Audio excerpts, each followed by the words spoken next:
Saram,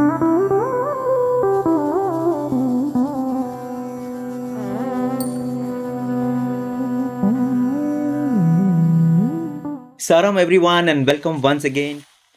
This is a series. Since we have started a couple of months ago, we have received a lot of positive responses. So, with prayers to Bhagwan, we continue this series. And today we have with us Brother Amey Deshpande, who has been serving in the Sri Sathya Sai Center for Human Values.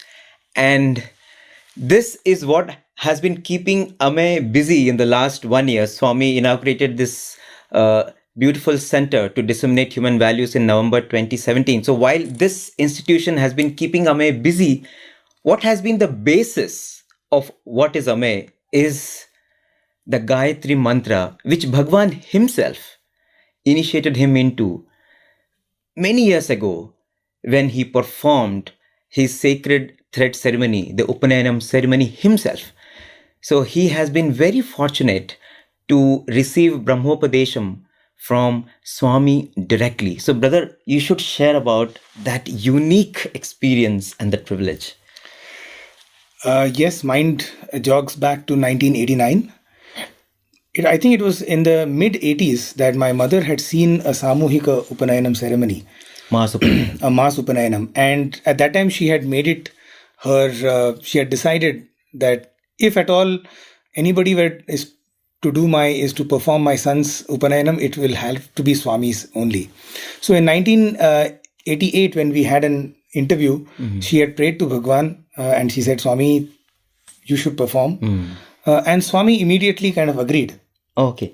He said, yes, I'll do it. Wow. So he gave us a date. I think it was in 1989. He gave us a date maybe like 4 or 5 days later. And for that ceremony, because it's a very big ceremony in for us Maharashtrians also. So a whole lot of my relatives landed up, like nearly 20-25 of them. And that to imagine getting an interview from Swami about it. And strangely, my father just couldn't make it. My father used to work in Gulf, and he just couldn't make it. He tried to buy even a first class ticket. Nothing was available. And so all of us, with 20-25 of us sitting, waiting for darshan. I remember the pancha and all of that very elaborate arrangement was made. And we were tutored in, what needs to be taken in, what should not be taken in, etc., etc. Very important ceremony, actually. Yeah, it is like, it's the second birth. It's considered to be like Dvija. Absolutely. So you are born twice. Dvija, the word Dvija itself is a very beautiful word. Yes. There are 4 things which are twice born. Yes. A bird is twice born because it is first born in the egg and then the egg cracks and then the baby comes out. A Brahmin is twice born. Correct. Right? And then Brahma is twice born as well, because he came out from the Nabi, and then the Nabi, the Kamala opened, the lotus opened, and then Brahma appeared. So that's the kind of what should I say? So it's like a rebirth. Whoever undergoes the Upanayanam ceremony, once you are born from your mother's womb, but now you are actually born into God, actually. In the sense that now you get initiated into the divine. That's right. So back in the olden days, this was the time when the formal education started. Correct. So if you look at Ramayana or Bhagavatam, it is immediately after the thread ceremony, they go off to the Gurukula. Correct. And that's pretty much exactly what happened to me. 1989 was my thread ceremony. 1990 I joined primary school. Oh wow. Yeah. So all of us are waiting over there with the elaborate arrangements. And Swami comes and just ignores us. All the 25 of us. Okay, and he had told that you should be there. He should, and we had got permission. We got the chit to sit in the first row and all of that. And he just came and as if we didn't exist. Something that only God can do. Yeah.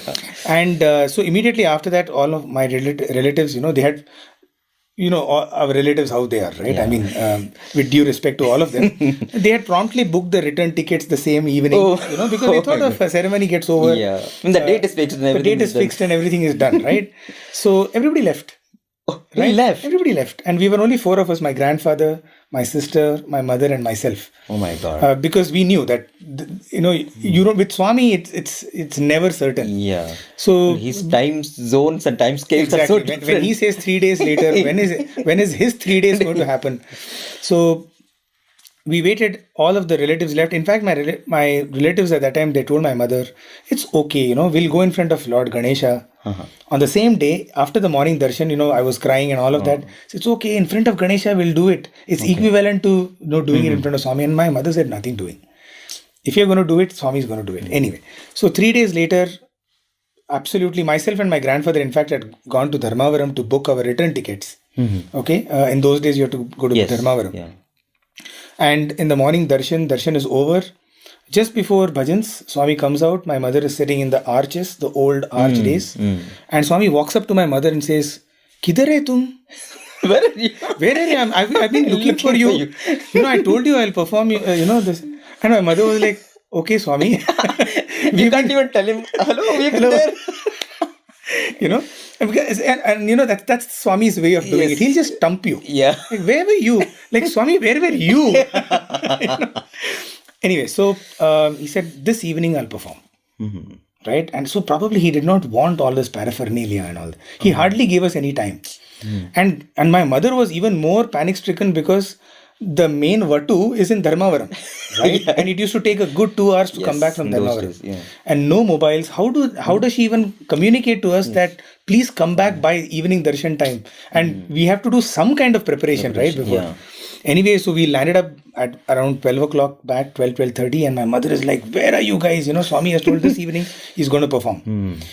And usually, Upanayanams don't happen in the evenings. There is a Muhurtam for Upanayanam, which is usually before 12 o'clock in the morning. You know, lunch. It usually the Brahmopadesham finishes by lunch. We have seen it even happening here. Yes. All of the Samuhika Upanayanams ends with lunch. And we had now just a few ago. weeks ago. Yes. Yeah, yes. So, you know, and here is Swami telling in the evening.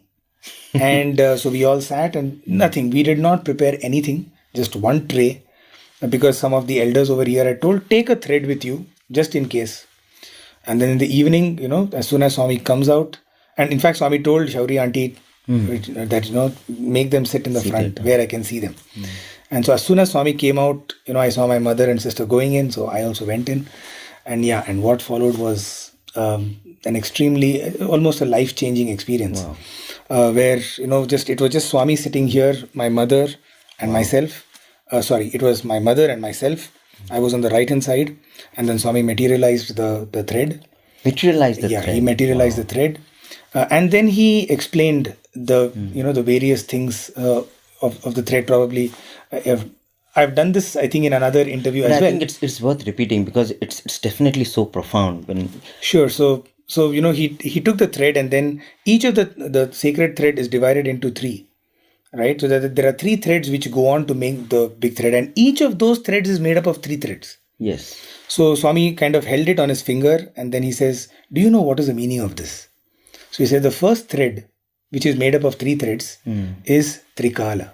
So Trikala Sandhya, which is instead of morning, afternoon, and evening, Swami said it is past, present, and future. So Trikala is the past, present, and future.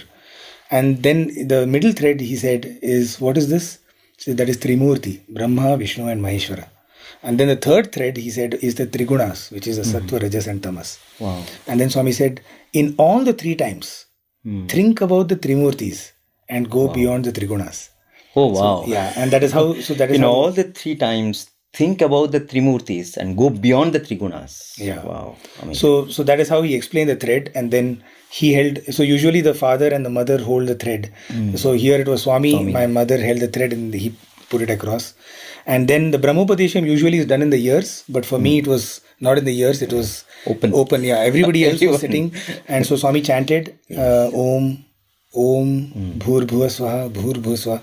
So I chanted with Swami, I think twice. And then Swami asked me to chant another 2 times on my own. And then Swami kind of, you know, so Swami said, how many faces does Gayatri have?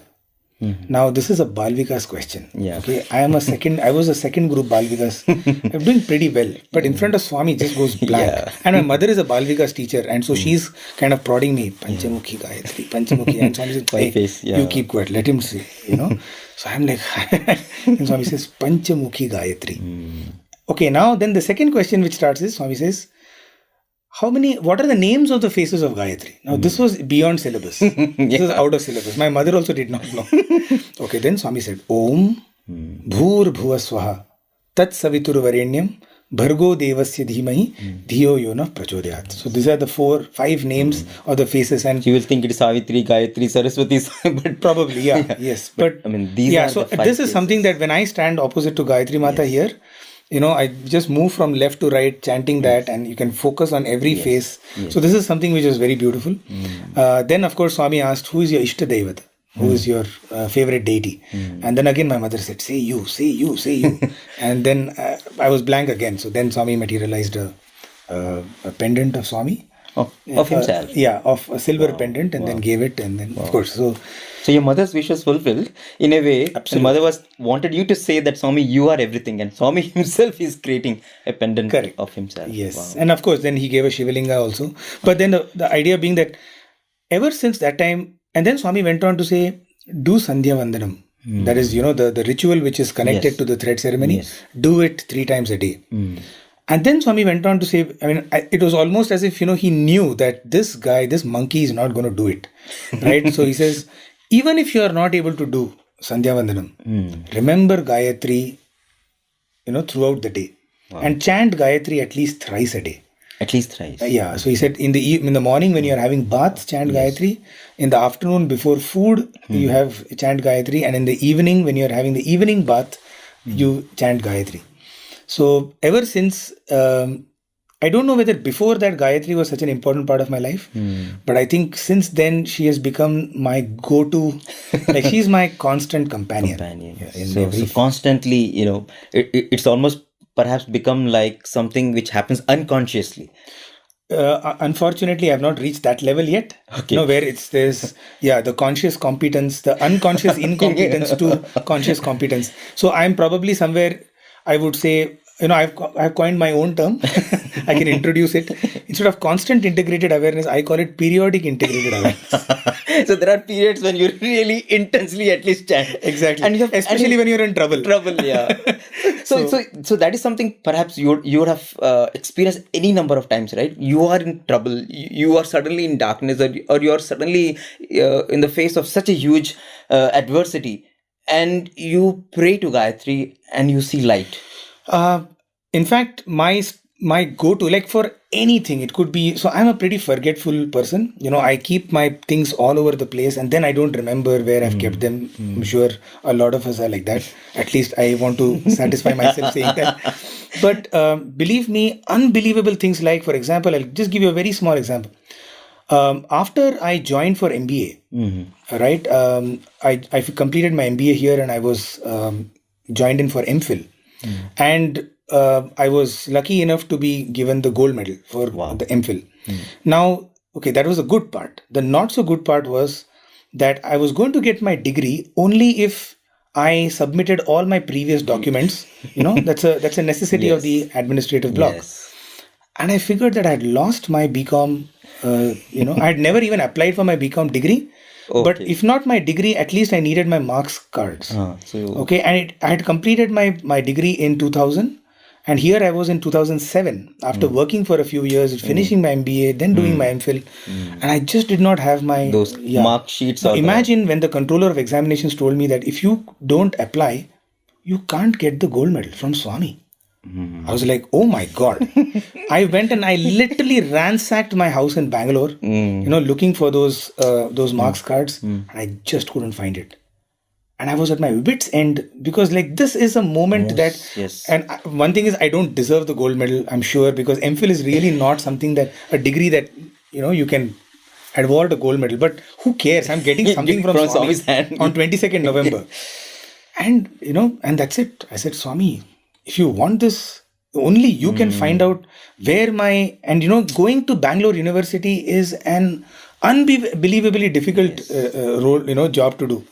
said, Swami, I need my marks cards. I need my marks cards. Without that, I have to go file an FIR with the police. And, all of that unnecessary. Gayatri starts. You will not believe, Brother Bishu. In a place where I must have searched easily 10 times. 10 times. Okay, there is an envelope lying over there. And I just randomly pull out that envelope and my marks cards are there. Wow. I'm sure it is not a big deal. Today when I look back, after all, what marks card? But that marks card helped me get a gold medal from Swami's hand. Forget the gold medal, anything from Swami's hand. Yes.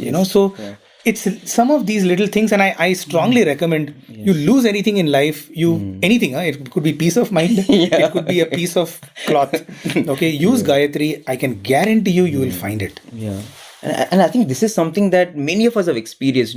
You are in a new location, you're lost your way, or you're in the bus stand, or you miss the train, you chant the Gayatri. You go to the airport and you miss the flight and you chant Gayatri. You are in the middle of an interview, you run out of thoughts, you chant the Gayatri. Absolutely, yes. I think this is something that all of us have experienced, whoever is into this sadhana, isn't it, brother? Yes.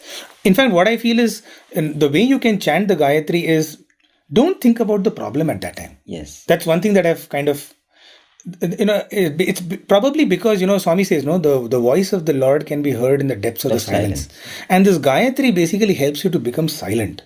If you are constantly focusing on the problem, then it just becomes any other, jumbling of words. Om Bhurvusvaha Swahat Savitur. I mean, it could be Spanish, it could be anything, and it will not. But if you are able to silence yourself from the problem, correct, and just focus here, probably that clarity which comes in, you know what, maybe this is what I'm supposed to do. Yeah. And that's when, the pure stream of intuition and conscience starts to speak, and then that becomes right. I mean, there is problem and there is consciousness. You chant the Gayatri and the problem is removed. Yes. Sort of, you obliterate the problem. Yeah, you take your focus off the problem. Then what remains is only consciousness. The solutions. Only consciousness. And consciousness finds solution for every problem. Correct. Yes, it's something like that. Yeah. Yeah.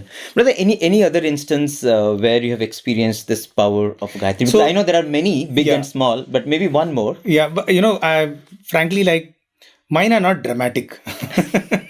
We'll leave that for the viewers to decide. Means they are not like cancer cancelled, or Swami appearing, or Vibhuti pouring out from a photograph. But I don't think we can ever classify something as dramatic, non-dramatic. Everything is very important for you. At that moment, any other story? So I remember another time when I was traveling to spend time with my parents in the Gulf. So I was. It was the month of May. Okay. So Swami had gone to Kodaikanal, and I was going to Abu Dhabi, and I had gone to the Bangalore airport, and there was a rule which had just come maybe like 5-6 months before that, which was if you're booking your ticket through a credit card, you either must have the credit card with you or at least a copy of the credit card, irrespective of whosever credit card it is. Otherwise, you will not be allowed to board the flight. Okay. I did not know that. Okay. I land up on the airport. The flight is at like 1:30 at night. So I'm on the airport at 11. Okay. And I stand in the line. I go up to this guy. This guy says, yeah, show me the credit card. I said, I don't have the credit card. So then we can't board you, he said. So I thought he was joking. He says, come on. I mean, I have actually paid for the ticket. Yeah. Right. But he said, no, sir, it's a rule. And he even showed me on the ticket itself, it's written that you better be carrying the credit card or the copy of the credit card. I said, I don't have it. So he says, who booked it? I said, my father booked it. He said, can I speak to your father? So I tried to call my father. Okay. And, by then he had already hit the bed. It was on silent mode. And so he was not picking up. He said, I'm sorry, I cannot board you onto the flight. God. So it's 11 o'clock. And so my mind immediately starts chanting Gayatri. And the next thing is, okay, what's the solution now? Okay, maybe I'll just spend time on the airport, all night, and then go in the morning to Bangalore bus stand and take a bus back to Parthi. What is to do? Right? And the ticket is gone. Oh my God. So I stand over there, and he literally tells me, can you just wait? Man, you can get agitated in a situation like this, but you just chanted Gayatri and you said, okay, fine. I'm now used to that. Once you start chanting Gayatri, what else can you do? Chant Gayatri and be calm. If something has to happen, will happen. Exactly. Anxiety doesn't help. Yeah. Jumping around doesn't help. Right. So I was standing at the side, And I was still not sure that this guy knows the rules. So I was hoping that some other guy comes Come and enlighten this and fellow. enlighten this fellow, Okay. which is exactly what happened, but in a very different way. Oh, okay. So I'm waiting over there, and another Arab comes over there, and he has the exact same problem. So I'm now watching what is this guy going to do. Okay. Hmm. You know what the Arab does? He says, "I'm sorry, sir, I can't board you." Okay. The Arab promptly goes and buys another ticket. Okay. And poof, he's also gone. So again, I'm the only guy. Oh, so now the problem is genuine. He's genuine, right? So there's only 1 hour left for the flight. It's around 12 o'clock now, 12:15. And he looks at me and says, "I'm really sorry, I can't. Like, why are you standing here? Like, don't even waste your time. Like, there's no negotiation here. Like, don't wait to negotiate with me." So I said, "No, I'm just thinking what to do now, because I just have another 9 hours to kill, right? So where do I go now from here?" So he says, "From where are you coming?" I said, "I'm coming from Puttaparthi." So he says, "Oh, Sai Baba's ashram." So I said, "Yeah, I am a student there." "Oh, then no problem. My manager will take care of it." Oh, wow. Okay. So and I thought he's joking, because usually, people kind of can just be pulling one on you. So he goes and calls his manager and he says, "Sir, when Sai Baba person has come, he doesn't have his credit card and all that." So this guy looks at me and he says, "Do you have your ID card? What are you doing there?" He said, "I'm a student. Do you have your ID?" So I showed him my ID card. He says, "Okay, fine. Give him the boarding pass." Oh, wow. And he just went on his way. So I was still not sure. Are they pulling a fast one on me? Like, are they just joking around? So he says, "Yeah, sir, come put your bag here." He took this thing and then he starts giving me.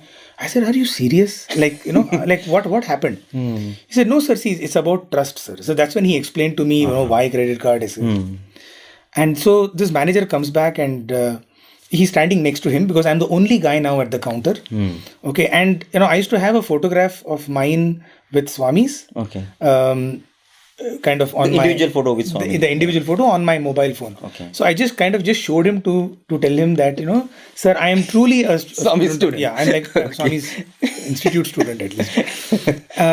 And so he looks at the camera and he literally jumped from that side of the counter Desk. to this side, over that where you keep the luggage. He jumped and he came and he hugged me. Oh, wow. He says, "Oh my God, these hands have touched Swami's hands." And instantly, like, there were tears in his eyes and there were tears. I said, "Yes, sir. Yeah, Swami has given." Then he says, "Sir, I've been the airport manager for so many years. Every time Swami goes from Bangalore to Kodaikanal, I've been in the flight with Swami." Oh, wow. Okay. And he says, I was wondering, can there be a better visa than that? Where, and in fact, many times I feel that a time should come when just we saying that we are Bhagwan's devotees is a visa for us to, like, we cannot be wrong. We cannot be doing something wrong because we are Swami's devotees. Yes. And the trust that happened, because you are coming from Puttaparthi, you're Sai Baba student. That said, okay, then that's no problem. Yeah, I have no problem. I am ready to take full charge of your, which I thought was incredible. Incredible. That is the legacy that Swami has left. You don't need credit card. You have Swami card. Yeah, MasterCard. MasterCard. Yeah, Divine MasterCard. Divine MasterCard. Yeah. How incredible is that? Yeah, absolutely. And to me, in many ways, the Gayatri Mantra is a MasterCard that you carry with you every time. Yeah, your medium to connect with the Master. Yes. And which gives you unlimited access to unlimited finance, insurance cover, grace, everything. Yes, absolutely. I mean, it becomes really the way you can connect with the consciousness wherever you are, however you are. I mean, that is something. In fact, that's what the first three words is, right? Yes. Bhu, Bhuvaha, Suvaha, which is this world. Yeah. The all the three worlds, the subtle world and the gross world and the Sthula Sharira. So at all levels, so at all levels you can connect to that. In fact, as you're mentioning this, I'm reminded of this very beautiful drama that was presented by the Balvikas children of Maharashtra in Goa in 2010. And the drama was entitled Veda Mata Gayatri. And, they had taken all these four facets of Gayatri, which are mentioned in the Upanishads, and made it like a beautiful hymn. And it goes like Sarva Roga Nivarini Gayatri, Sarva Dukha Pariharini Gayatri, Sarva Vancha Phala Shri Gayatri, Sarva Veda Mata Gayatri. Beautiful, yeah. It's really, I remember that, yes. I mean, Sarva Roga Nivarini. It can remove all your ills. Sarva Dukkha Pariharini. No, you cannot imagine. It is said that, after sannyas, which is the ultimate stage, in sannyas, you actually perform funeral rites for yourself. Right? They say you do tarpanam for your own self. From then onwards, you're not a Brahmin, you're not a Kshatriya, Shudra, Vaishya, anything. You're just, the only, and therefore, because at the stage you don't have connection with your body. Right? At that stage, all sadhanas are thrown out. Only Atma Vichara is the sadhana, which is contemplation on the self. And therefore, no mantra is also prescribed for a sannyas at the level of sannyas, except one. Gayatri.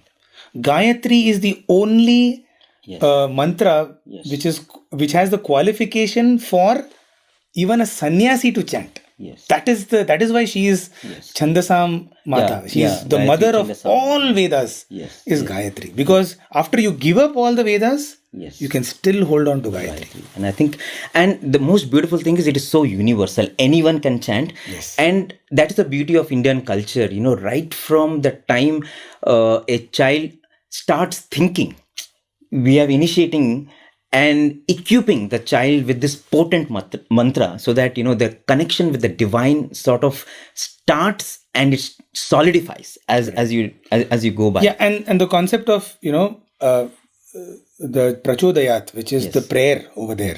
So in the whole Gayatri, there will be always a prachodayat. The prachodayat basically stands for a prayer asking for discrimination. Wow. Right? So pruchya karani, which is to separate what? Smara nitya anityatam. Bhaja tyaja durjana samsargam, bhaja sadhu samagamam, kuru punya mahoratram, smara nitya anityatam. So what is nitya? Permanent. What is anitya? Impermanent. Give me the discrimination to discriminate between what is permanent, what is impermanent. Wow. Which is so beyond anything. Right? There is no denomination, there's no religious denomination associated with it. Correct. Just let me know what is permanent and impermanent. And you will notice, as at various stages in our life, different things will be becoming permanent and impermanent. For example, as a child, I think my parents are permanent. My mother is going to be permanently with me. Then you grow up, and then you think your job and your wealth and your family is going to be permanently with you. All the time it is asking you, think what is permanent, what is impermanent. That dhiyo yona prachodayat. So such a beautiful mantra is, such a prayer, beautiful prayer is embedded in this mantra. Now, in fact, all of us all the time want permanent happiness, permanent joy, permanent bliss. And one of the very, very beautiful mediums to achieve this and to equip ourselves with that power to not only discriminate but also live in that permanent happiness is the Gayatri Mantra. Thank you so much, brother, for sparing your time and sharing such beautiful moments. Just would like to end with this thought. In 2011, as a child who was born in Swami's fold, I did not know any other God. I think most of us don't know any other God. I never thought I'll see a time when Swami will not be there. I always thought that this is one person who will always be there in my life. I just have to go to Puttaparthi, Prasanthi Nilayam, and he will come out and he'll give me darshan. Right? So, when Swami went to the hospital, it was unbearable for most of us, right? We couldn't imagine that there is no Swami around us. Like, Swami is now inaccessible, right? And it was even during those times that Gayatri helped me to know what is permanent, what is impermanent, which part of that Satya Sai is permanently with me, and which part of that Satya Sai is probably not permanent with me. Right? Even during those times, it was some of the most incredible moments of my spiritual progress was when Swami was in the hospital. So I just wanted to tell that even during those times, the Gayatri. Right. Yeah, I mean, I think for everyone in the Sai fold, there cannot be a greater catastrophe in our life. What happened in April 2011, but what gave strength to so many is the power and the solace and the support that Gayatri Mantra gave. And I think this is something that we all should hold on to as we go through the vicissitudes of life, so that we always remain connected and we always are empowered to walk on that path that Bhagwan has so clearly shown for us, and walk with happiness, walk with joy, and walk with a lot of energy. Thank you so much. Sai Ram. ॐ भूर्भुवस्सुवः तत्सवितुर्वरेण्यम् भर्गो देवस्य धीमहि धियो यो नः प्रचोदयात्